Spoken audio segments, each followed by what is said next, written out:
madeira deve ser cara, né? Pô. Conversei com o Jefferson aí da casa, né? Meu cara chegou com uma mulher. Ô mulher. Ah, tá barato pra caralho.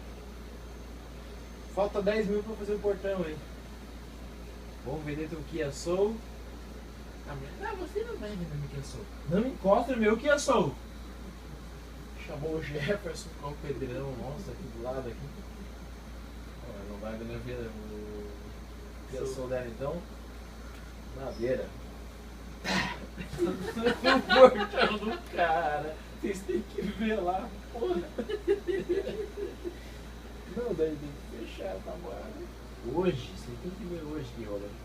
Ela chegou lá com as amigas de Curitiba. E o cara tá mal. Tá borrada não. Caputiva, né? De Mercedes. Pararam ali.